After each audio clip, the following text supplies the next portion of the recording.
everybody. Sorry I started a little late today. I just had a little issue with my stream.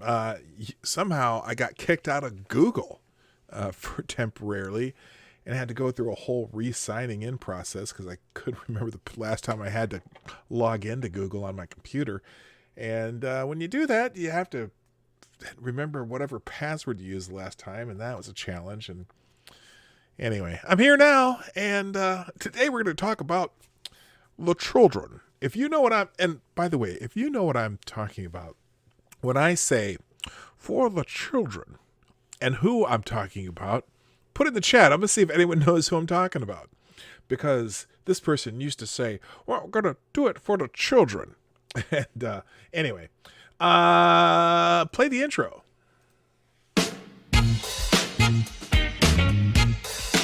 Ladies and gentlemen, coming to you live from the Lucky Dog Studio in a hidden location somewhere in the upper Midwest of the United States of America, it's a brother making his own way, but with all the wrong opinions. Welcome to the Morning Night Live with your host, yours truly, P. Dog Night. Stop the music. Hey, everybody. Welcome to the Morning Night Live with your host, yours truly, me, Marty. Also known as P-Dog Night on the internet. It is Tuesday, the 4th of August, the day before Lady Boomer's birthday. And had a little change of plans because she has I don't know what it is, but she was going to go hang out with our kid's grandma tomorrow, and that has to be scrapped. But I'm still going to do something nice for her. The big thing is going to be this weekend, but now we'll have a nice dinner tonight. Anyway, so apparently, I don't know if it says it was yesterday, but some people are saying it was today. The teachers, well, not the teachers, the teachers' unions have decided to team up with a very interesting partner. Now, if you've been paying attention to a lot of the protests around the country, there's an interesting phenomenon going on as people get arrested for doing things that maybe they shouldn't be doing. And that interesting phenomenon is a great number of the people getting arrested just also happen to be teachers. And I find that a little weird. You know, these people are going out and just doing destruction and things like that, and are getting arrested. And they're teachers. I mean, are those the people? Those are the people you want teaching your kids? Well, anyway, now the teachers, many of the teachers' unions around the country, have teamed up with none other than the Democratic Socialists of America. Yes, the kind of Bernie Sanders, AOC crowd. And I don't know what to make of this. It's just I don't know what to make of it. So that's our feature today. That's our main topic of discussion today. And we might get into a couple other riot-related or protest-related matters. But today we're going to talk about the teachers' protest from yesterday. But before we do that, of course, I like to say good morning to everybody. So, first in the chat today just happens to be the gayest person on YouTube. Who gets the bell? Yes, that's the name. That's not me making my own judgment. That's what it says. Anyway, also good morning to Grillin' Pirate Pete. Oh, sorry, I got a little cough. Let me take a sip of my reparations coffee here. Okay. Good morning to Grillin' Pirate Pete. Also to Black Hebrew Israelite. That's right. Cynical Lindsay, what's happening? Molly Mags, Jaeger Pony, my good friend from Canada. CNN Sucks, the most redundant name on the internet. Cynical Lindsay, good morning. Attack Alpaca, Advocatus Diabli, also known as the Devil's Advocate. Good morning to the Dead Kaiser, Renee Mayette. Renee, I saw that article you just sent me this morning. Oh my goodness, I'll probably get to that one today too. That one, I've only seen the title of it, and I'm like,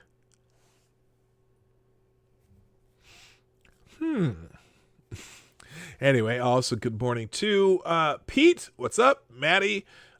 Hate Camel. Keever Dam. Let's see. Pete again. Let's see. What else is here? And I'm the only one who says that right. Aaron Meredith. Good morning. Nice to have you in the show today. And all you need. Pete Dog Night, you have 2 streams running. Oh, do I? You know what? That's what this said, that I had that, but now... Are you sure do I still have 2 running? It said that, and I didn't, Hello, Selecta Boy. What's up? Yeah, boy! Let me look at this, because see, now, like I said, I was having some problems, and I got kicked out by, oh, I do have 2 streams running. What the hell? And this is the wrong one. Okay, hang on a second here. I should be in the For the Children one. Let's see if this shows up here. Okay, I see it. I've never been able to do that before. Okay, I'll have to figure that out. Anyway, well, you're watching both live right now. I guess I'm gonna have to figure out how to shut down the other one. Apparently I didn't even know you could do that. Apparently you can run, like, if you have 2 channels, you can run them. Not only can you run 2 streams. Okay, so there's 7 watching on the other stream. Let me just do something here. I'm going to go over to that one and give them the right one to go to. That's really weird. Anyway, 7 watching on the other stream. And then there it is. Okay, here's what I'm going to do. I don't even know which chat is working now. This is so confusing. You know what? I'll deal with it at the end of the show. Okay? So anyway, it's nice that some of you are watching too. It's a twofer. If you can, do this for me. If you're watching on the stream that says the title is just something P-Dog Night, that's the one I'm going to delete. God, I knew there was something wrong. Am I not noticed? Zero the Hero. I see you now. God, this is, I'll tell you. So one of them just says P-Dog Night live stream. Are they both running the same show? I guess they are. Let's see. Let's find out. Yes, they are. Interesting. Well, I don't know how I did that. And, is the other one running the show too? Uh-oh. Oh, it is. Okay. Well, go to the one that says For the Children if you're not in that one. So, because I am going to kill that other stream. Hello, Makino Programmer. That's a new name I haven't seen before. Welcome to the show. Yeah, I don't know what the hell happened here. Now I'm wondering if I'm in the right stream myself as far as the chat.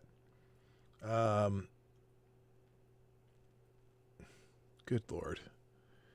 Well, I think I'm in here. Let's do this. I'm going to close this. Put the chat back in. Now I'm going to pop the chat back out.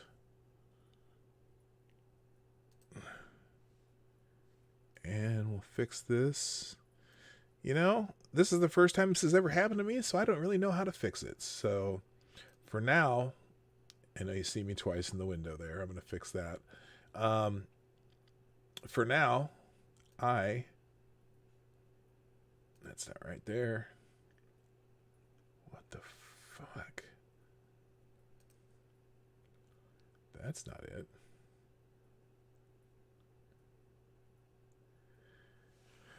Okay.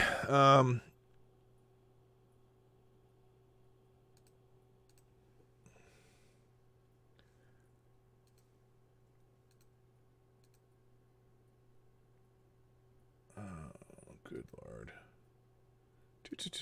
Sorry, gang. This is... there we go. Done with that. That's working again. All right. And we'll stretch this out.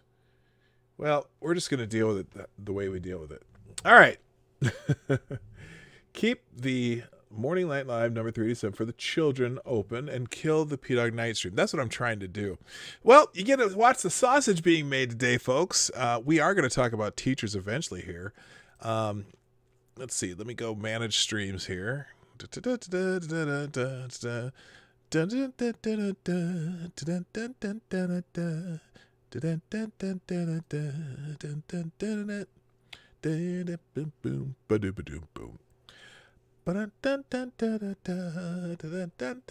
should have like music ready for these types of situations.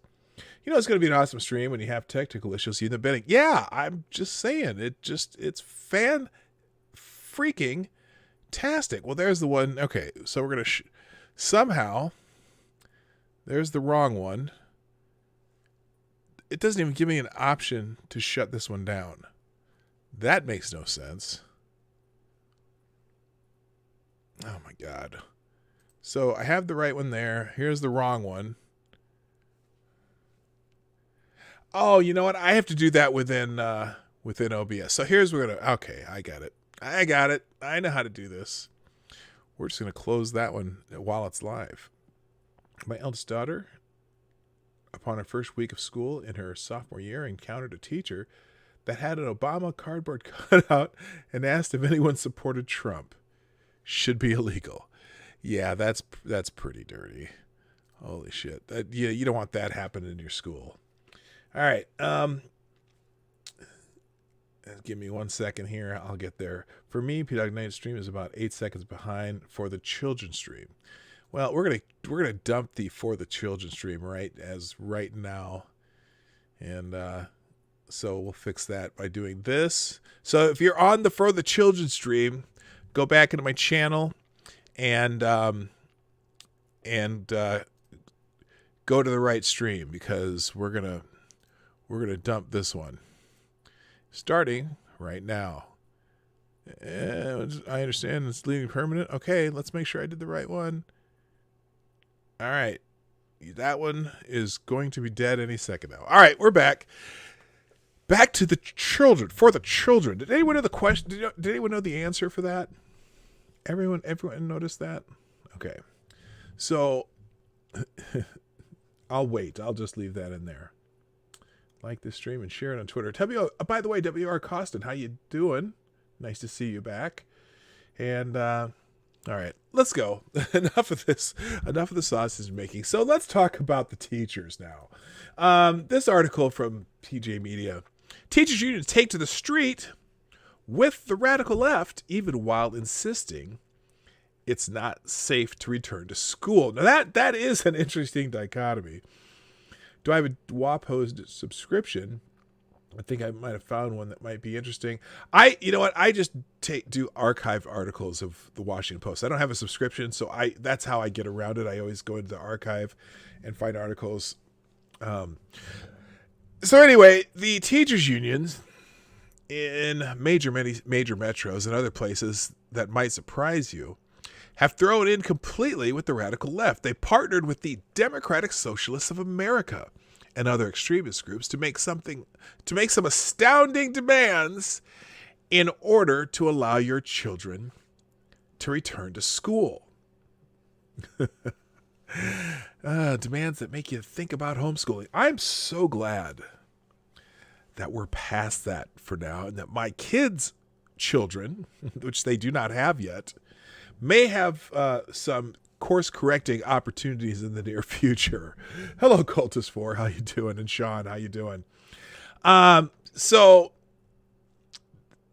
these groups are coming together for a day of action, which I think was yesterday, to make demands of school districts that have nothing to do with the pandemic. They are explicitly taking advantage of misinformation in the media, liability concerns for school districts, and parental fears to leverage political outcomes that are far to the left of mainstream views. And here's some of the groups that, here's their about section. In this movement moment, our organizations have come together to unite students. Now, this is a lie right off the top. But anyway, to unite students, educators, parents, and community to advance a racial justice agenda in public education, in particular by organizing for police-free schools, We're working to galvanize a strong and growing student, educator, parent, community voice, a voice that says the government must go much further to provide the resources to ensure safe and equitable school reopening, and must provide for our communities and working families through transformational common good demands. And here are some of the people. Here's the coalitions. The Chicago Teachers Union. Yes. Where the bullets flying. Chicago Teachers Union. Boston Teachers Union. United Teachers of Los Angeles. Massachusetts Teachers Association. Journey for Justice. Now, I wonder what the Journey for Justice is. I'm just curious. The Center for Popular Democracy. The St. Paul Federation of Educators. Oh my God, that's right in my backyard. Midwest Academy, Milwaukee Teachers Education Association, the National Educators United, Racine Educators United, Little Rock Education Association, Oakland Education Association, and the Democratic Socialists of America. So while they say your children can't go back to school safely, they took to the streets. Because as we all know, COVID-19 can't be transmitted if you're protesting something the left agrees with. The increase in cases in every major metro where protests and riots occurred tells a different story. But our health experts, trademarked, have told us racial justice is more important than flattening the curve. So what are the common good demands? They range from free housing to wealth tax. Wow. Yes, I did say Racine, as in Wisconsin, I'm guessing. Wow. The demands also eliminate programs that allow parents a choice in how and where their children are educated. Wait a minute. I thought this was for the children. Makino program. Yes, Democratic and Socialists do not go together. I know it's kind of an oxymoron, isn't it? Anyway, and no, I didn't call anyone a moron, YouTube. And elimination of standardized testing. And the demands also eliminate programs that allow parents a choice in how and where their children are educated. The teachers' unions are against school choice. Oh my gosh, why would that be? And elimination of standardized testing. One of the ways we can measure the educational effectiveness is also called for. My God, it's funny because you think that standardized testing measures the students. No, well, it kind of does, but it also measures the teachers if the teachers are failing. And they don't want anyone to know that they might not be doing their job, right? Okay, so this demand could be because it is one way for charter and voucher programs to demonstrate how they improve outcomes for students. Because this is all for the children. Hello, MC. Hammer time. And also Jay Wolf. What's happening? How you doing? And Richo. Oh, Rich. I didn't say Richard was here earlier. I don't know. Okay. Now you're here. And Richard Cranium is here. Yes, the euphemism for dickhead. So here's some of their demands. What the hell is this ad doing in the middle? How do you get this ad out of here? There's no X on it. Ad choice. I want the ad to be gone, not just lingering there. What the hell? Oh, here. We'll right click it. We'll open a new tab and then we'll close it. Well, anyway, here's their demands. No reopening until the scientific data supports it. I kind of thought the scientific data already supported, but who knows? Hello, Tales of Gore. Police-free schools. Now, in some school districts, they will have like a police resource officer or whatever, because, I saw people arguing about this on Twitter earlier. And they were saying, well, oh, the only reason there are police in schools is because a bunch of white kids were shooting up schools. Au contraire, mon frere. The reason that there are cops in some schools is because there have been, when schools where kids don't necessarily respect the teachers and don't respect each other, there are often fights, or sometimes there's drug issues and drug dealers in the schools, and there's things that the teachers can't really control. So that it was the teachers unions who originally wanted to have resource officers in the school, because it wasn't their job to break up fights and put themselves in danger. Often students are, especially in high schools, students are much bigger than the teachers, even some of the middle schools, So it's really strange that now, okay, they want them police free. Another condition: all schools must be supported to function as community schools with adequate numbers of counselors and nurses and community parent outreach workers. Cops in schools so teachers don't get shanked. Well, yeah, okay. Let's see here. Safe conditions. Wait a minute. In the same document, police-free schools, but safe conditions. Okay, let me read the rest of this. Safe conditions including lower class sizes, PPE, cleaning, testing, and other key protocols, equitable access to online learning. We'll get back to this eventually. Support for our communities and families, including canceling rents and mortgages, a moratorium on evictions, foreclosures, providing direct cash assistance to those not able to work or who are unemployed, and other critical social needs. That seems to be where the Democratic Socialists of America's got their input. Moratorium on new charter or voucher programs and standardized testing.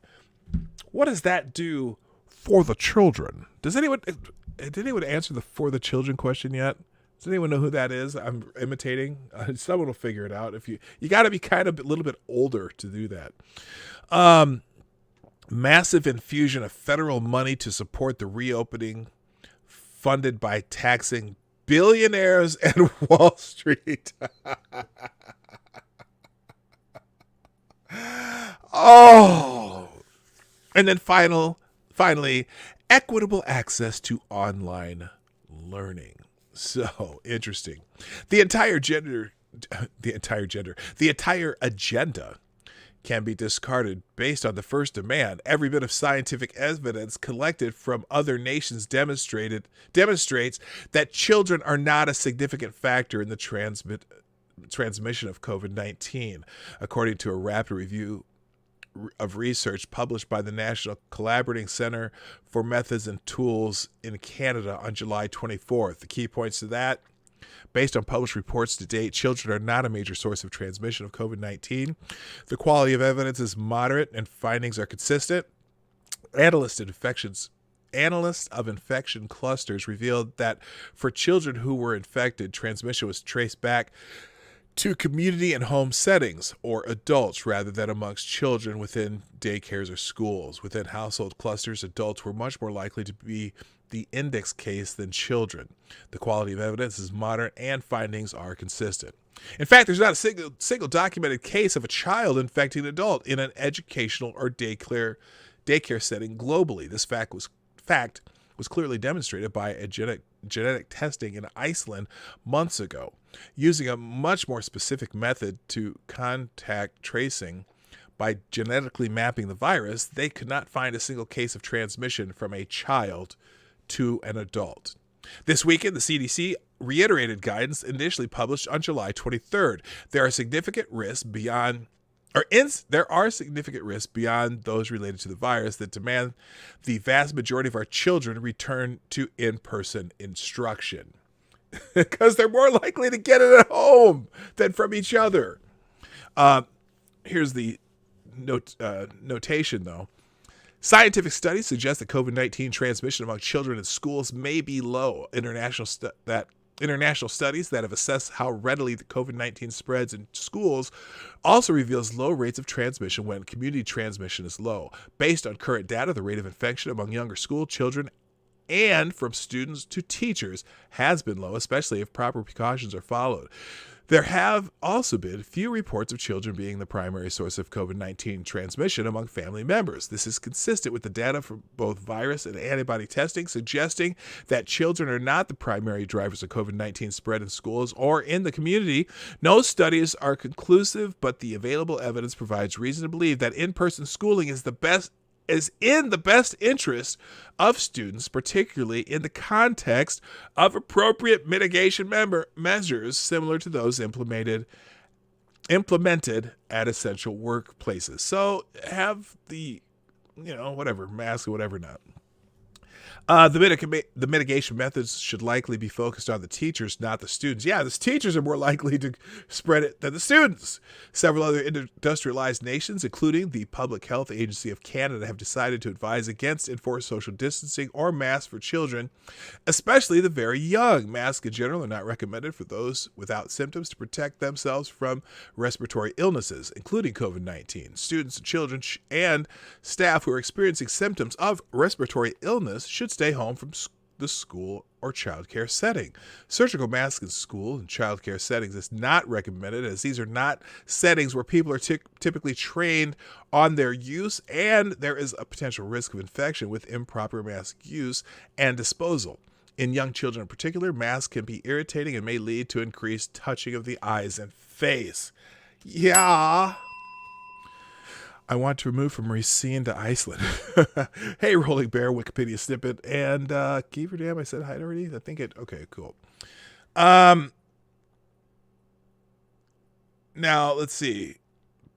Parents should be asking why there are over 20 other industrialized nations that have returned children to school, many with minimal restrictions. Then they need to ask what eliminating rent and mortgage payments have to do with public school teachers fulfilling the social contract to provide an education to children in their communities. That was my question. What does that have to do with anything? Anyway, if the teachers unions are trying to demonstrate how non-essential they are, they're doing an excellent job marching in the streets for leftist political goals while asserting they cannot safely return to the classroom is the height of absurdity. I'd be shocked if a bunch of these teachers didn't come down with COVID during these marches. So anyway, if you want to listen to the demands, I'm going to put that in the chat. This is kind of that's their list of demands. Moving on, let's see here. Okay.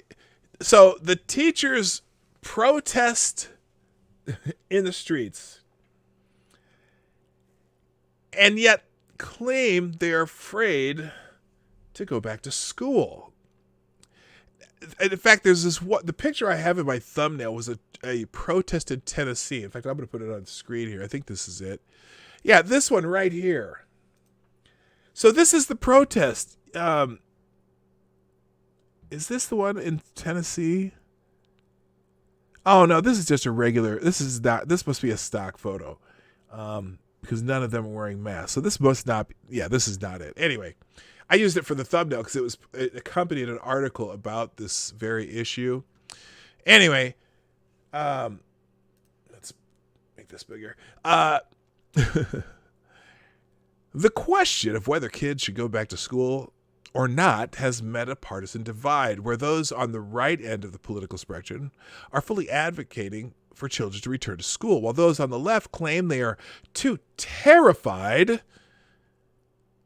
of coronavirus calamity to allow them to return to school. So teachers claim they fear the hordes of children who will rush into schools and bring the coronavirus along with them. Well, we just read why that is probably not the case.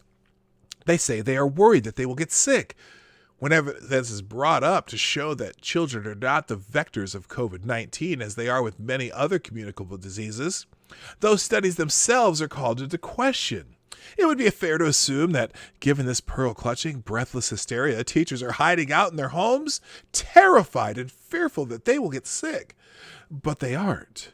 It turns out that many of them are out expressing their First Amendment free speech right by marching around with the violent protesters that the media insists are peaceful, demanding change in the name of social justice.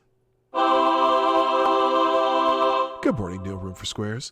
The Secretary at Large of the Denver Public School System, Tay Anderson, has been out protesting in his home state. There we go. I'm on Team Tay today and every day.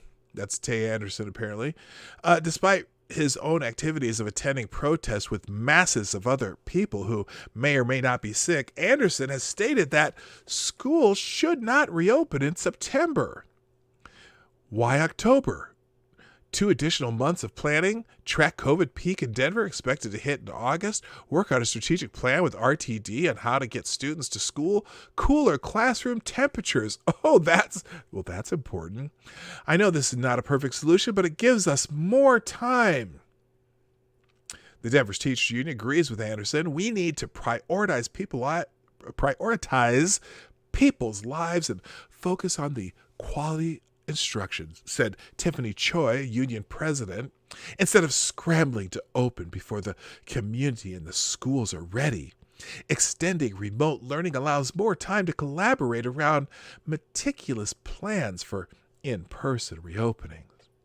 Anderson is not the only one. The Daily Wire reports that teachers showed up to protest in Portland. Shocker! Where nightly violence has been going on for over 2 months. In that city, they are so accustomed to heading out into the streets with the throngs of others that they've given themselves a name: Teachers Against Tyrants. Oregon students may not go back to school at all. In Washington, D.C., teachers staged a protest showing that they were concerned that they would all end up dead if they went back to school. D.C. has not yet announced their reopening plan. Teachers in D.C. have been protesting, however, along with thousands of other people in the area. Here's someone named Debbie Trung. D.C. public school teachers briefly lined up body bags outside school system offices, protesting plans that could send them back to classrooms in the fall. Mayor Bowser is expected to announce if schools will partially open in the fall later this week. Teachers' unions, however, are fighting against reopening, but it's not necessary because they are worried about the illness, but because they want progressive educational reforms. We just saw those. Teachers' unions are ramping up their strategy to avoid physically reopening schools in order to enforce their partisan demands. Perhaps this is why teachers aren't afraid to protest, because they're not really afraid of coronavirus at all, just standard educational practices. This moment is being used to hold education hostage. For Anderson, when conservatives in Colorado began advocating for parental access to other educational options, he claimed it was a power play to defund Colorado schools and push for private schooling. Here's his tweet. In other words, we want to defund public education even more so we can promote private schools. Well, if I as a parent, Teachers Against Tyrants, TAT. That's brilliant.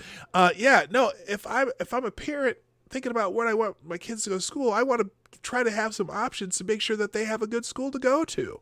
And if your school sucks, I want that option. I'm paying taxes for this shit, right? Aren't we all? Progressive leftist educators want to use coronavirus to implement their own educational ideologies and systems.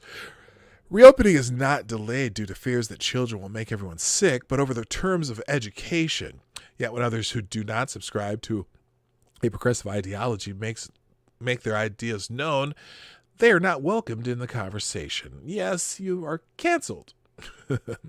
While teachers rage in the street and foment rebellion through unions and leftist school boards, children are the ones who will suffer without education this fall. All right, moving on.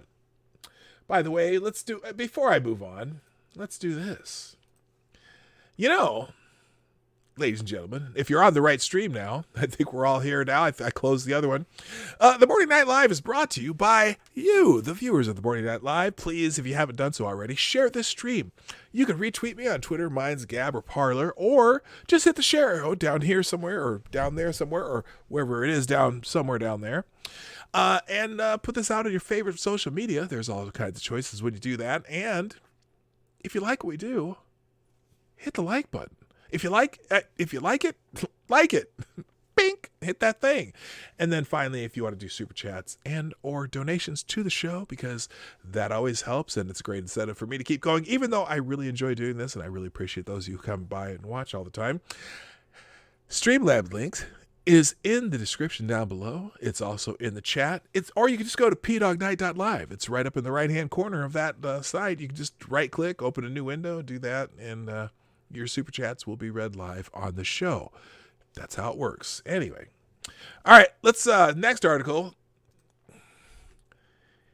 Teachers unions want to keep the schools closed. Welcome to the edupocalypse. Isn't that cute? While Americans across the country continue to work despite the many hardships of COVID-19, teachers unions want none of it. They want, and here, look, I'm just going to stop for a second here. Just a little side for any teachers who might be watching. I appreciate you. In fact, my kids went to the local public schools in my little suburb here. Great public schools where I live, and I appreciate every teacher that they worked with. In fact, I ran into one of my son's favorite teachers at the bar. It was his ninth grade, one of his ninth grade science teachers, and that was one of his favorite teachers. And told him how much I appreciated him, and I bought him a beer while I was there. Good morning, Captain Brambles. How you doing? And Mike Savage, Blarg, and Renovaccio. What's up? It's an international audience, as it often is here at the Morning Night Live. But so teachers, if you're listening, I know all the teachers unions are tuned in just to hear what I say about teachers today. I've been working ever since this COVID thing came out because I am one of those essential businesses. I'm in two essential businesses that stayed open. And I've worked the whole time in both. And in fact, until about a couple weeks ago, they didn't even require masks. And they kind of don't, they in a way they do now, but they kind of don't. And you know what? It's okay. And kids don't spread the disease. Brutus, what's happening? Fires a 16-inch shell. That makes me nervous, but that's okay. Good morning. Thank you. By the way, if you're newer here or new or just popping in because someone showed you the ropes and said that we're here and doing stuff, hit the subscribe button and click that little bell so you get notifications, or you can follow me on Twitter. Mine's Gabber Parler right up there in the upper right-hand corner of your screen. All right. The Twitter hashtag Edupocalypse has been in some use in recent weeks and months as our nation's schools close down and all but stop teaching. It's leading to what we think can be called, without exaggeration, an educational crisis. Public schools may never be the same. There's a lot of things that aren't going to be the same. Because I know there's going to be a lot of businesses who are going to figure out they might not have to rent as much office space just for that. Just because people are being able to work remotely. I think that school's going to have more remote learning. Although the thing is, not everyone can do remote learning. Not all kids can do that. So I kind of worry about that part. But anyway, you can blame it on the shameful display of self-interest by a powerful, politically connected lobby that spends millions on elections every year to make sure they have good friends in Washington, D.C. and every state capital. The teachers' unions, in particular, the National Education Association and the American Federation of Teachers. I've made my point clear on public employee unions. I'm not a fan of them because public unions of, public employees, they're they are always, like with private unions, like say the union at UPS. Okay, UPS is a private business that they have corporate. They're trying to make some profits, and they're competing against other private businesses. And when the union and UPS negotiate for conditions of their workers or pay or whatever, they're doing it from a standpoint that they make a profit, and their profit they make is what they're negotiating. Okay, they're paying employees with what would be profit. Are the benefits what would be profit? They can negotiate that back and forth. Public employee unions don't fight against anything that creates anything, meaning government. Government is not a profit enterprise. Thus, when public employee unions negotiate, they're negotiating against the taxpayers. And even though some of them are taxpayers, but they yes, Kate Campbell, they have a conflict of interest, because they're and in fact, the fact that public employee unions can endorse political candidates, well, you're endorsing political candidates who are going to give you more money. It's not for the children. Has anybody figured that out yet? For the children. Nobody knows that one. I'll tell you at the end of the show. Anyway, guess who their best friends are? Hint, they control the House of Representatives. That's right. Since 1990, America's teachers unions have given more than $207 million to political campaigns, according to Open Secrets. Over that time, they've never given less than 93% of their total donations to the Democrats, and averaged just over 95.7 per 2-year political cycle. The average for Republicans over that 30-year span? 4%. We mention this because far left of center teachers unions seem to be in a full court press in keeping schools from opening, despite plentiful evidence from studies that show it's in the children's best interest to return. The New York Times, to its credit, revealing the sweeping nature of the teachers' agenda and their bold attempt to blackmail America's parents, and it appears to be backfiring. Even as unions exert influence, they face enormous public and political pressure because widespread acknowledgement that getting parents back to work requires functioning school systems, and that remote learning failed many children this spring, deepening achievement gaps by race and income. Then try to place that voice not used to say for the children. It wasn't Dr. Spock. Nope. Hey, Campbell, somebody will figure it out. I'll start giving hints later.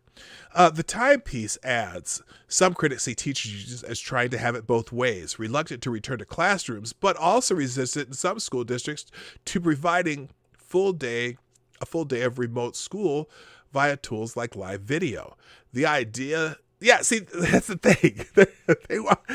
they could, do, what do they call the streaming classes, whatever. But they don't want to do that either. They just want to open later, and so the teachers don't have to go back to work. It's kind of weird, but anyway, the idea that for unions this is all about the children. Was it Epstein?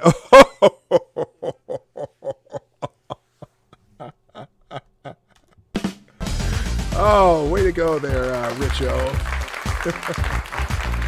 All right, so we have our first super chat of the day. Thank you so much, Black Hebrew Israelite, who is our leader on the leaderboard. What happened to my leaderboard? It used to be up at the top here.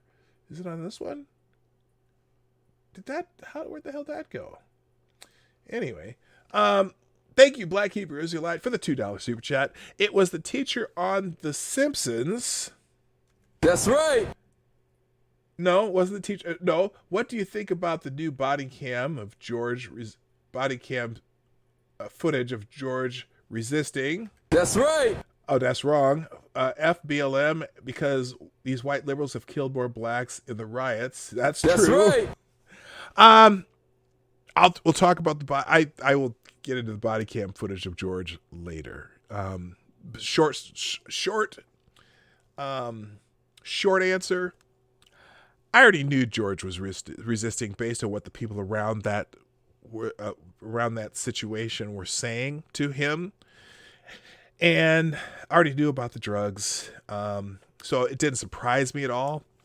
Doesn't necessarily change my opinion on the fact that the situational awareness of those officers is what killed George Floyd, regardless if it was a intentional. I don't think they came out and said, "Hey, we're going to kill a brother today." That wasn't it. But they failed in their duty to bring a suspect in so that George Floyd would be facing trial right now. The charges are, I think they're overcharged. Murder 2 in Minnesota has some intentionality to it. Fortunately, in Minnesota, though, a judge can instruct a jury on their ability to convict those officers of lesser charges, which manslaughter would probably be appropriate because of their lack of situational awareness that contributed to the death of a person in their custody that it was their job to bring to jail safely. That was a longer, short answer, but thank you, Black Hebrew Israelite, for the first and only super chat of the day. But you are number one. Thank you. All right, let's get back onto this.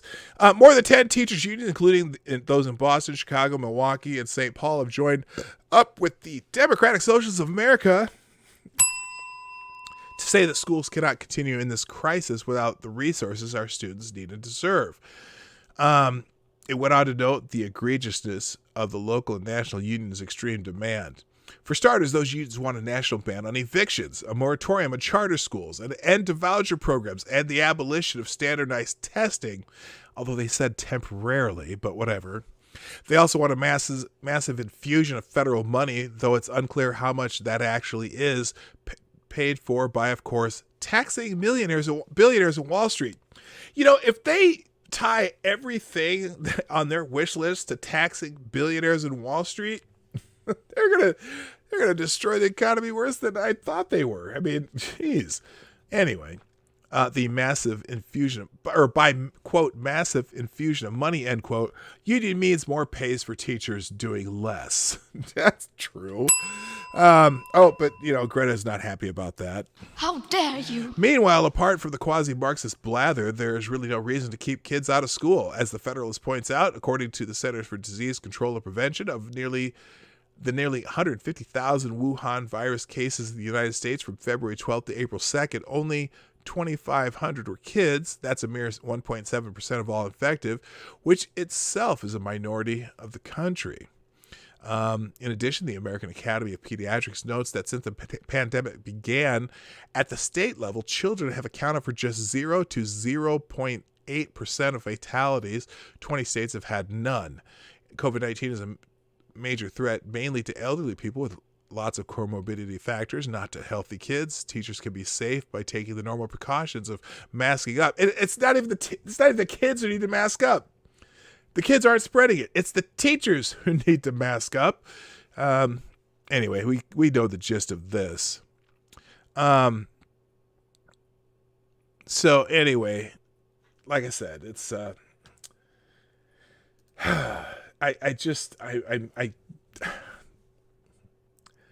this whole thing is just getting a little bit ridiculous. Good morning, Ginger Snap. How are you? Let's see here. Just a second. I'm going to just check that real quick. Okay, good. All right. Do have a couple more editorials, but I don't know if I'm going to go into them or not.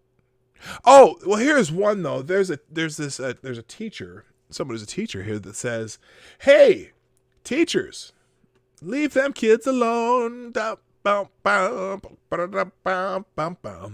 we are is just a..." Okay, I didn't mean to go into that.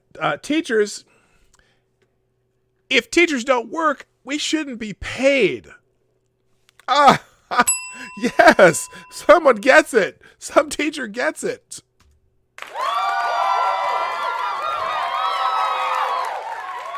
In case you didn't experience it last semester, online learning was a failure. Across the country, fewer than half of students showed up, and those who did completed only partial work. This is a teacher writing this. I frequently had only a few students finish even the simplest assignments. This year's conclusion, normally a celebratory affair, ended with a whimper. I can forgive such a meager showing. Forced to create an online learning system within a matter of weeks, schools faced a tremendous task. For a semester, at least, they tried. Now, however, they're giving up while still demanding our money and support. According to the New York Times, unions are demanding schools remain closed, and some are even calling for limits on online learning. And I don't understand that at all. Again, I could forgive such a bold move if unions made any sort of concessions, but they haven't, and they won't. The rest of the nation's workers have faced cuts that unions are refusing to even consider. By early April, almost 20% of America's workers faced either pay cuts, furloughs, or outright termination. This was a misfortune, but one we were told was necessary to protect public health. Meanwhile, during the pandemic, teachers worked 2 fewer hours than normal each day, with many in Chicago public schools only logging on a few times a week. It seems only fair to return some tax money to struggling families. Many states have school choice programs. There's no reason education dollars cannot extend to homeschools and families throughout the pandemic. If you don't work, you don't get paid. It's axiomatic. Public schools needn't face complete defunding, but I cannot fathom why anyone should receive a paycheck for a service not provided. If schools remain open, teachers should be paid. If schools offer less than full instruction, teachers' wages should reflect that and be diverted to those taking on the education responsibilities. Thank you for the super chat from, this is Kyle, who says, hello, chat people, and P-Dog. Thank you, Kyle, for the $2 super chat. You are tied for number 1. Oh, I see. That's so there's a tie. Okay. While it would be a hardship, I could bear a 50% pay cut knowing my unearned money helped a different family make ends meet while they took on the brunt of the instruction at home. A monetary return is ethical in itself, but there's a better way to allocate resources beyond a mere refund. The best thing Washington can do is fund measures that deliver a real education this semester. As a former public educator, I know that public school buildings, while venerable institutions... Oh, I'm going to pause here for another super chat. Thank you, Pete. Oh, with the big $20 and the new top super chat of the day. This is for Lady Boomer to buy some of her favorite edibles. I mean, Sour Patch Kids. And yes, I spell favorite with a U. Well, you know, some of you foreigners who don't really understand the English language sometimes do that, but that is very, very generous, Pete. Thank you so much. And a new top super chatter of the day would be Pete, even though it says Kyle up there. Some of the ones that are very specific don't show up on the top donor unless you donate another penny. But anyway, thank you, sir, very much. And yes, I will definitely, that'll definitely go towards Lady Boomer's birthday tomorrow. The most promising response to online learning of late has been an upswell of new micro schools and learning pods during Wuhan virus lockdowns. Unsatisfied with their online education in the spring, many families are banding together to teach their children, either hiring a tutor or taking turns running the homeschool. There's going to be an upswing in homeschools, and the teachers' unions aren't happy. These micro schools give parents freedom to work, reduce the network of people who could spread the virus, and guarantee in-person education. Movements like these offer a promising alternative to 9 months of online learning or union shoulder shrugging. These same principles that apply to school choice programs, tax dollars follow the student, should apply to these other educational solutions throughout the pandemic. GOP Senate legislation has already placed $70 billion on the table for education funding. Instead of blindly allocating blank checks to districts, this money would be better distributed as vouchers, as stimulus checks to families for educational purposes.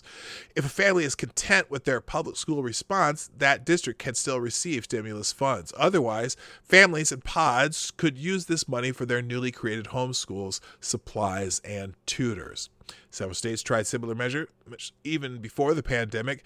Family can use educational savings accounts for designated educational purposes such as college savings, supplies, or private school tuition. Research shows school choice measures such as these adopted in non-pandemic times improve academic achievement and even student mental health. How much more during a crisis? From there, the Department of Education should get out of the way, let homeschooling parents take voucher money for accepting a few extra students, loosen content regulations so schools could go on or offline as necessary, modifying curriculum as they go. Expanded choice so parents who are uncomfortable with a school opening can send their kids to a different district with an online option. And parents tired of online school can send children to in-person classes in a different zip code. Allow schools to hire people without degrees to proctor online classes for at-risk teachers who would prefer to stay home. Yeah. Hell yeah. Cutting teacher pay and defunding schools may be a politically infeasible goal, even if deserved. Making the best use of the next round of stimulus legislation, however, is still a discussion. If schools don't open their doors and refuse online learning, it would be not only silly but outright unjust to send checks to shuttered doors over struggling families. And Daniel Buck, who wrote this, is a teacher in Wisconsin with a master's in education from the University of Wisconsin-Madison, and probably soon to be on the chopping block in his school district. So anyway, I thought that was a really good article. All right. There's a couple more.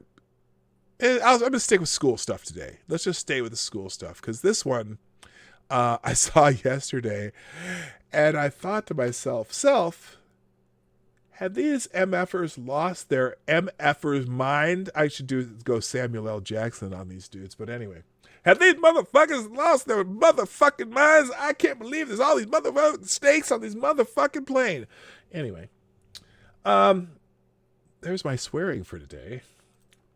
So this one, Chicago area leaders want to cancel United States history classes.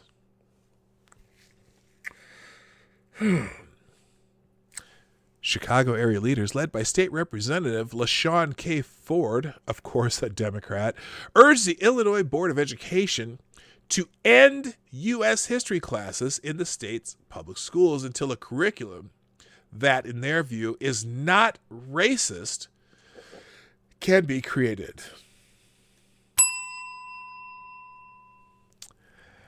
When it comes to teaching history in Illinois, we need to end the miseducation of Illinoisans, Ford said at a press conference Sunday in the suburb of Evanston, according to NBC5 News. Ford is sponsoring a bill, House Bill 4954, which says that the teaching of history in the United States shall include the study of the American Civil Rights Renaissance, that period of time from 1954 to 1965, called the movement. Now, you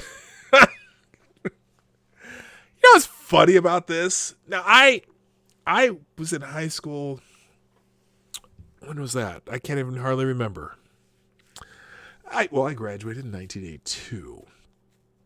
You know, we studied the civil rights movement in history class, in my history classes in 1982. I'm pretty sure that most high schools in America study the civil rights movement, you know, the time from 1954, Brown versus Board of Education, to 1965, the Civil Rights Act. Gee, how would I know about those things if I didn't learn about them in school? Or, wow, maybe, just maybe, you could show that shit to your kids if you don't think they're getting it. But I'm almost positive that part of American history is taught in schools. And if it's not, why isn't it? I would be shocked if it wasn't being taught in schools already. Hello, Six. How you doing?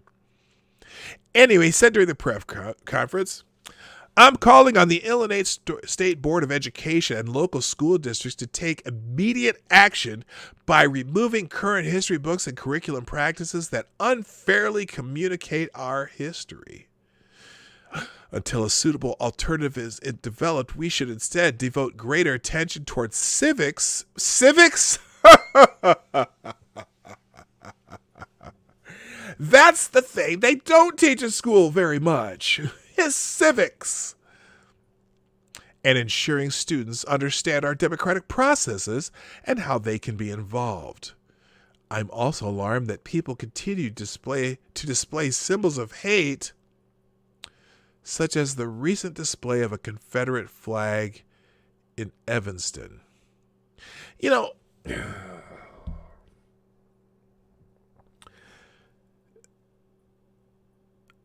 Mr. Ford, I gotta think. Are you bleeding? Are you burned? Did you see this Confederate flag? I mean, how did it affect you? Are you and are people so fragile?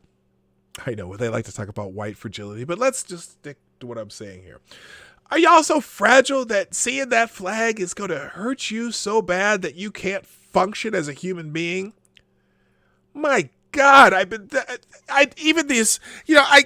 know I think it is. I think that's what it is. We've made people so fragile to be all up in their feelings about everything that you just, someone disagreeing with you has you sucking your thumb in a corner.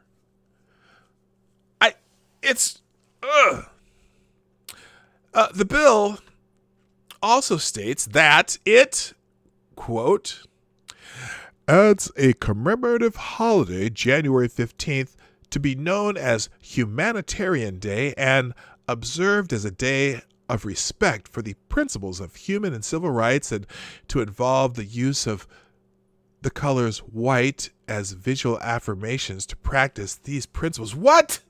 They're going to use a racist color to what? As a visual affirmation to practices of these principles? Or did they just want you to surrender? Maybe that's what it is. Also, April 4th, to be known as Victims of Violence Holy Day, as in I don't know why they spelled it like holy, WHOLLY, and observed as a day of respect for the principles of nonviolence and to involve the use of the color black as a visual affirmation of these principles.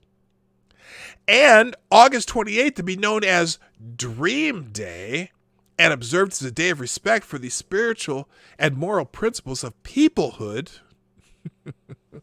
and to involve the use of colors black and white as a visual affirmation to practice these principles. What the fuck? So January 15th, that's I think that's Martin Luther King's birthday. It's Martin Luther King Day right now. And then April 4th, which is my birthday, but it's also the day that Martin Luther King was killed, shot in Memphis.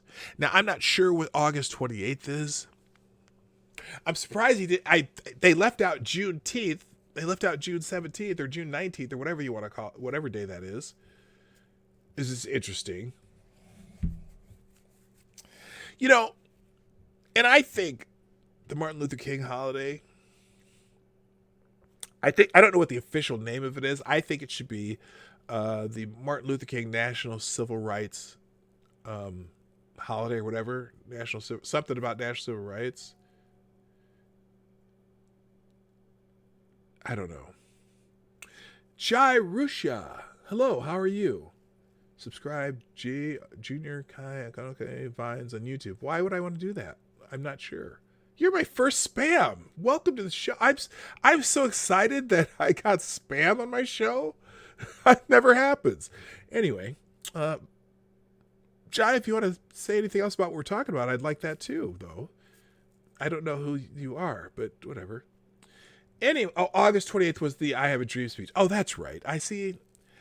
Why? So they want 3 new holidays for Dr. King. Interesting. Evanston Mayor Steve Haggerty said while he is not comfortable speaking on education, curriculum, and whether history lessons should be suspended, he nevertheless supports Ford's bill.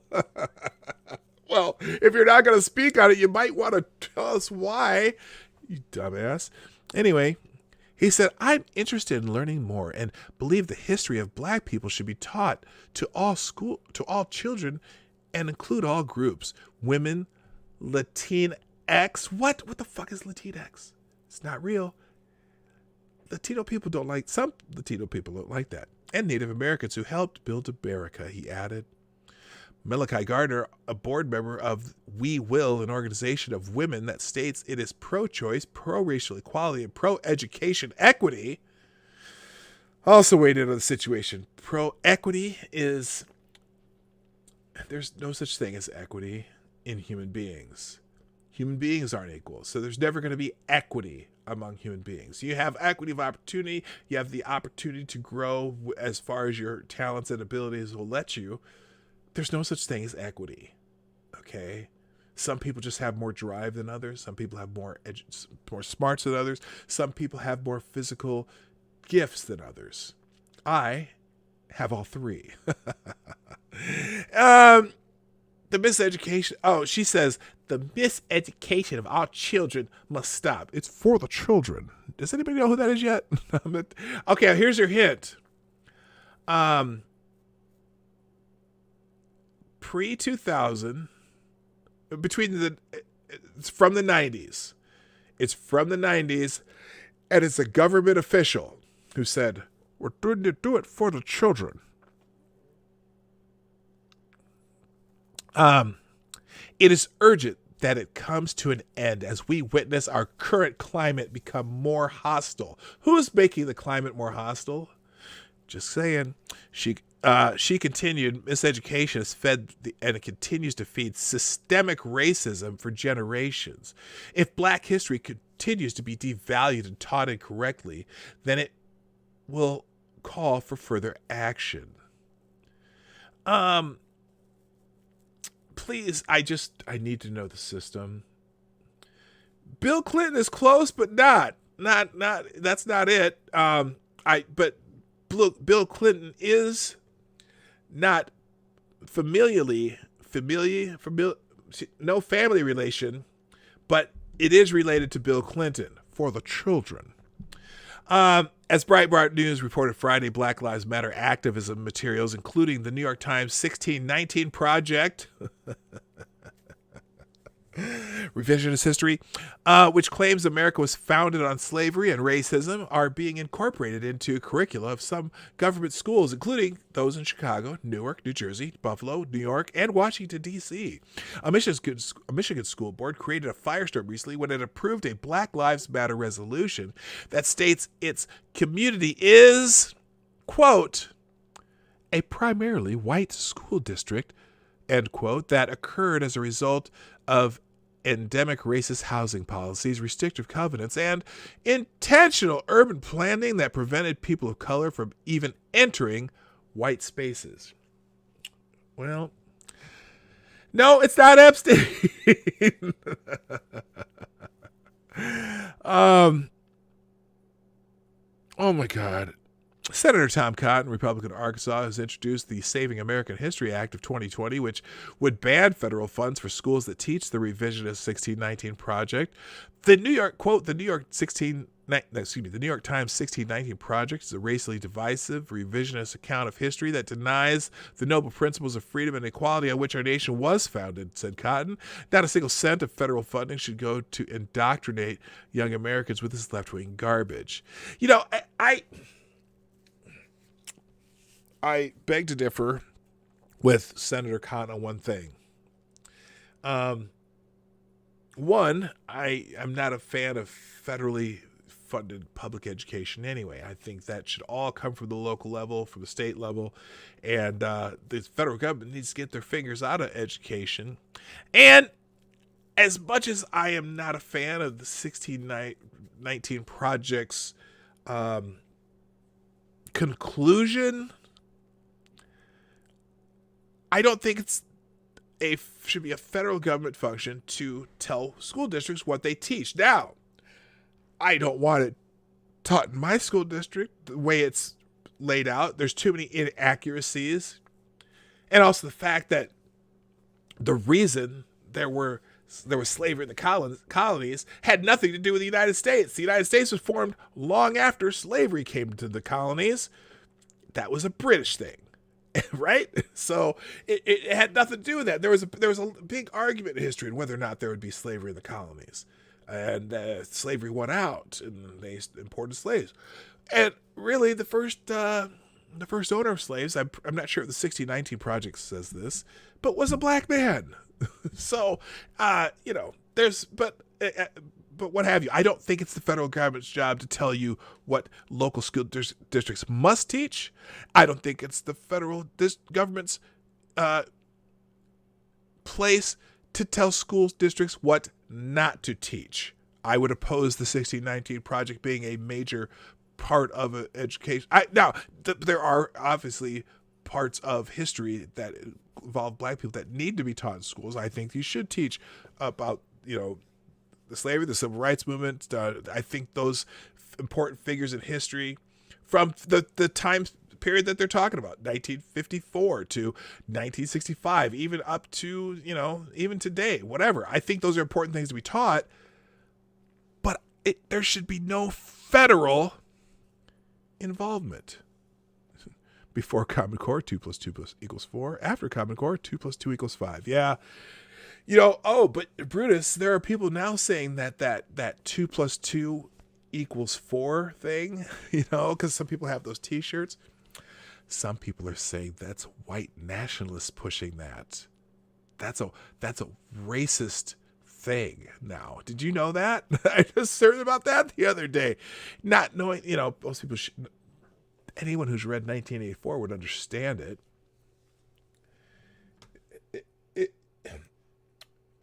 We're going insane. We're going insane. It's crazy. We just are. All right. Last, I'm going to finish up on a funny one. I don't have, let's see here.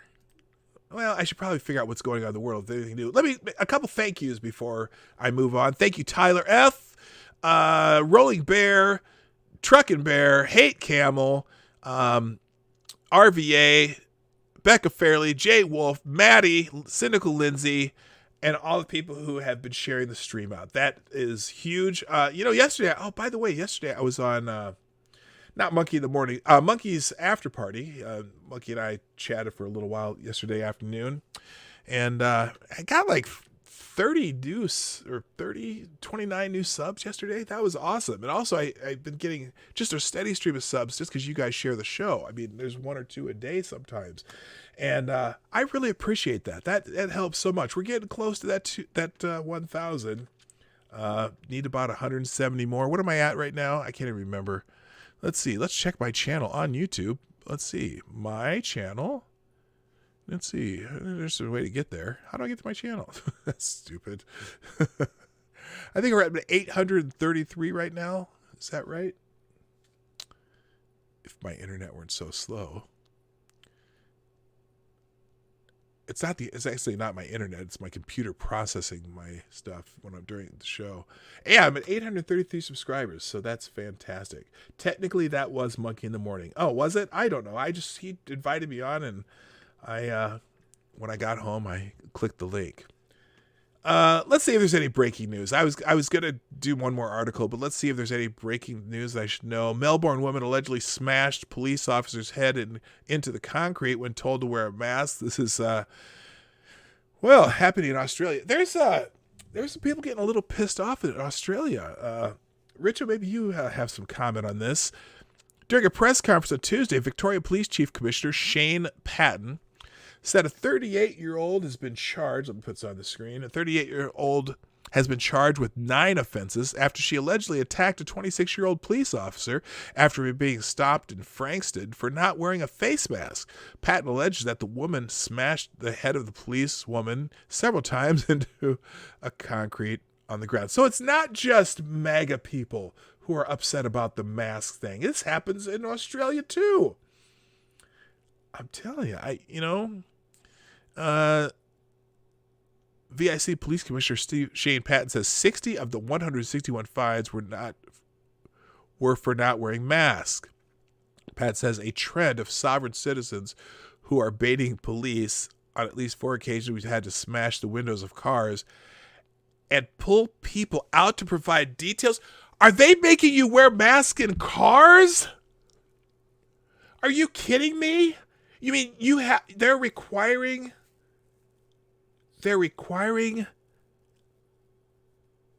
masks while you're driving? What the bloody hell? Here. For those who are, I thank you. But the vast majority of people are doing the right thing. And for those who are, I thank you. But there is still a minority who aren't. We've given out a significant range of infringements. As the Minister has outlined, 161 last night. 60 of those were for for not wearing masks. And from our perspective, though, the vast majority who are doing the right thing need to understand for those who aren't, there is a consequence. And there are consequences, and I want to be really clear on that. In the last week, we've seen a trend, an emergence, if you like, of groups of people, small groups, but nonetheless concerning groups who classify themselves as sovereign citizens, whatever that might mean, people who don't think they've been watching law YouTube. applies to them.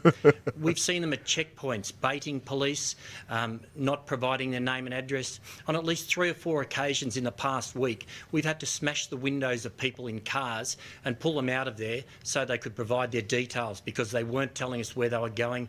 They weren't adhering to the Chief Health Officer guidelines. They weren't providing their name and their address. We don't want to be doing that. Cops won't pull you over people unless you're in the areas where the breakouts there are consequences for your actions, and if you're not doing the right thing, in your car, we will not hesitate to issue infringements, to arrest you, to detain you where it's appropriate. As I say, it's not something we want to be doing, but it is what we will do, and it has been occurring the last week. And particularly one incident, if I like to highlight the type of challenges that we're experiencing. Last night, a 26-year-old policewoman was on patrol with another partner down in the Frankston area near the Bayside Shopping Centre. During that time, they approached a 38-year-old woman who wasn't wearing a mask. After a confrontation and being assaulted by that woman, those police officers went to ground and there was a scuffle. And during that scuffle, this 38-year-old woman hit the head, smashed the head of the policewoman several times into a concrete area on the ground. That behaviour is just totally unacceptable. That's someone who thinks they're above the law. They're not wearing a mask. They're approached and they're asked their reason why not.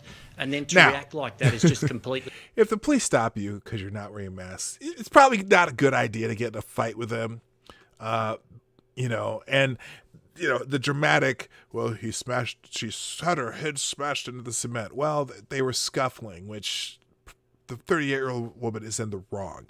Okay. If someone stops, I mean, granted, it does seem pretty tyrannical. I don't see a lot of people saying that in the chat, but yeah, if a cop asks you to put a mask on,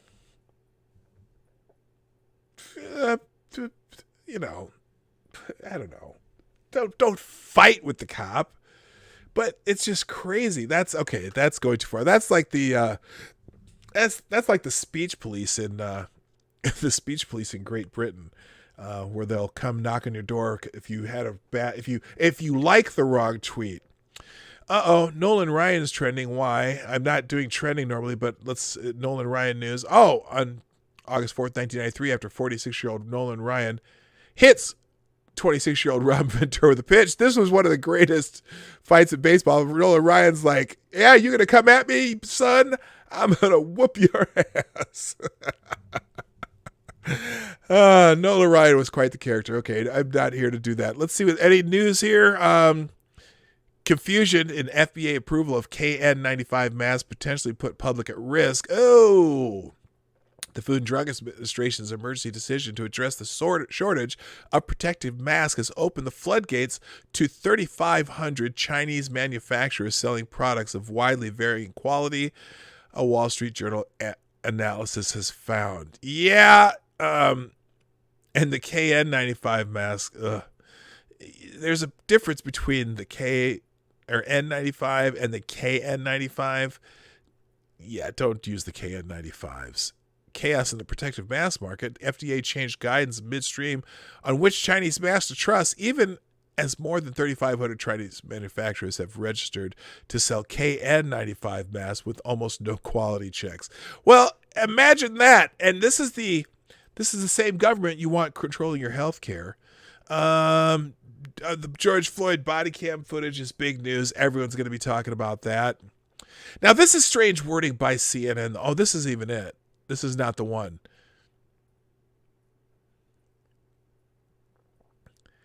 Demetria Brown is one of many African Americans leaving the U.S. for many reasons, including racism and fear of police brutality. Oh my gosh, Demetria Brown. I got to tell you, leaving the country, depending on where she went, I don't know where she went, but you think that you're going to be shocked at some of the things you encounter in other countries as an African American. The police, apparently, The Hill has an article, police committed 125 human rights violations during the George Floyd protest, according to Amnesty International. Well, Amnesty International, the George Floyd protests produced 7.2 million acts of crime and devastation and fires and illegal acts and law-breaking events. So the ratio of law-breaking events to human rights violations is pretty low. Anyway, partial footage from the... now, this is the one that I wanted to highlight. This is CNN's take. In partial footage from the body cameras worn by two of the now former Minneapolis police officers involved in the arrest of George Floyd, a panicked George Floyd can be seen struggling with officers in the minutes before his death, saying, "I can't breathe." That's a real weird way to write that, George did resist arrest. Now, does it mean he should be dead? Hell to the nizzo. No. Like I said, the officers' situational awareness, they failed at their job. They should have, George Floyd should be in trial right now, not in the grave. But that being said, it does change some of the narrative that he just went peacefully. There was no problems. I mean, George Floyd himself asked to lay down on the ground. But again, George Floyd shouldn't be dead. And granted, he may have died from the drugs that were in his system also as a mitigating factor. But again, even if that were the case, the officers failed in their job to bring in a suspect alive. And part of it was because of their lack of awareness of what was happening as they were restraining George Floyd. So I think they're overcharged as far as murder goes, but they definitely are responsible for his death. I think a manslaughter charge is appropriate, probably easily found guilty. But anyway, if you want to watch that footage, it's all over the internet. I'm not gonna go any deeper into that. Oh, this one. This is the crazy one. So now the Manhattan District Attorney, Cyrus Vance, who has this vendetta against Trump, they've just been going after Trump. And it's funny because they trotted out this phrase. That's a very interesting phrase. New York prosecutor seeking Trump's taxes cites, quote, protracted criminal conduct at the Trump organization. Manhattan District Attorney Cyrus Vance told a judge on Monday that he was justified in demanding Trump's tax returns, citing public reports. Let me repeat what I just said. Citing public reports of, quote, extensive and protracted criminal conduct at the Trump organization. Now, I'll continue. In his court filing, Vance pointed to reports that Trump inflated his wealth on to potential lenders and business partners, Trump responded to the prosecutor's suggestions on Monday, saying it's a continuation of the worst witch hunt in American history. His choice of words there, his choice of words are being echoed over and over and over, citing public reports of extensive and protracted criminal conduct at the Trump Organization. Now, these public reports that they keep talking about, these are just people all over the internet accusing Trump of illegal activities, citing no evidence whatsoever. Without evidence, should be saying, citing report. So it's going to be interesting to see if the judges in these cases are going to allow them to just do this digging. These reports are not from any lender that they're having a dispute with Trump with. They're not, no one's making the claims. These are from public reports. Lots of people accuse Trump of a lot of things in public reports. But of course, MSNBC or MSDNC is all over it, showing this here. Manhattan DA Cy Vance attorneys asked federal judge to toss a lawsuit for President Trump, which seeks to stop a grand jury subpoena for his tax documents, according to filing in U.S. District Court. But all over the internet, extensive and protracted criminal conduct at the Trump Organization. That's the quotable, right? That's the quotable that all these news organizations are trotting out. And it's funny because, Trump's been audited by the IRS, 10 years in a row. Pretty much ever since Obama got into the office. The president's been audited by the IRS, and they've never cited him for anything that we know of. And they've been doing this, the Mueller investigation went into a bunch of Trump's business dealings. I mean, they've been going through his, literally, microscope up his butthole, and they still haven't found the polyps yet. I mean, it's insanity. How much they're going after Trump. And I think they're going to come up empty again. But it's certainly funny how it makes news during election season.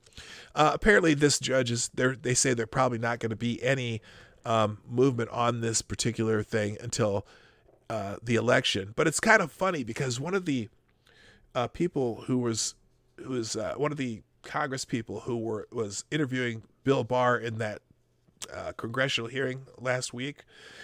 Remember, one of the last questions was, Attorney General Barr, can you commit to us today that the report from John Durham will not come out before the November elections? Bill Barr's like, no. Because John Durham's not out there trying to write a report. He's not an inspector general. John Durham is a prosecutor, and the guy from Missouri is a prosecutor, and the guy from Nevada is a prosecutor. They're not out here to write a report. Inspector generals write reports. Prosecutors write indictments. That's what you're going to see from John Durham eventually. At least that's my personal opinion. Anyway, anything else new? Let's see. I'm going to check the news. Anything that's 75. Oh, today is 75 years since the atomic bomb was dropped on Hiroshima and Nagasaki. This smart mask amplifies your voice, can translate it into 8 languages. What? Check this out. I was going to finish on that other thing.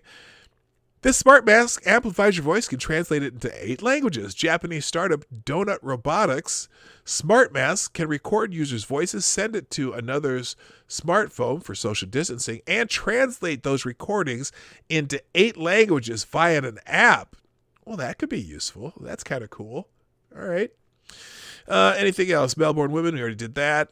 Should we be opening windows to curb COVID-19? I don't know. All right, that's it for today. Ladies and gentlemen, thank you so much for being here today on the Morning Night Live. If you're new here, remember you got to hit that subscribe button and click the bell thingy when it pops up so you get notifications. Or you can follow me on Twitter, Minds Gab, and Parler at PDogNight.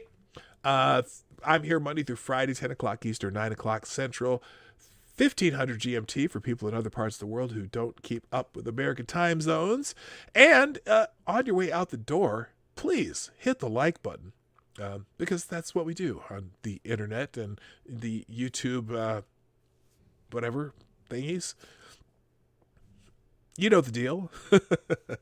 And finally, if you want to help the show out even more, you can do that through donations and super chats in the Streamlabs link in the description down below or at pdognight.live right there.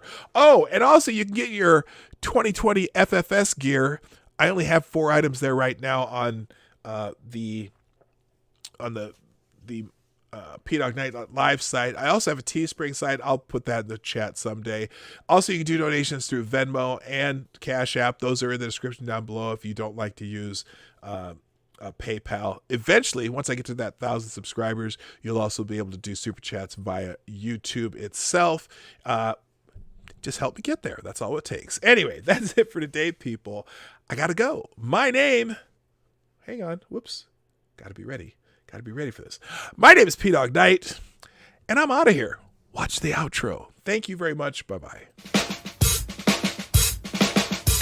Hey, this is PDogNight, and thank you for watching today on the PDogNight channel. If you have an observation or remark you'd like to make about this video or my channel, I absolutely welcome you to write it in the comments section down below. I really look forward to hearing from you. And before you go, if you like what you saw but you're not already subscribed, please make sure you hit the subscribe button and definitely click that bell that pops up afterward so you'll be notified when I post new videos or when we go live. I broadcast my live show, The Morning Night Live, Monday through Friday at 10 a.m. Eastern, 9 o'clock Central. A special thank you to all supporters of this channel who share our videos on social media and who make donations through the Streamlabs link, which is also in the description down below. Thanks again, and until next time, I'm PDogNight, and I'm out of here.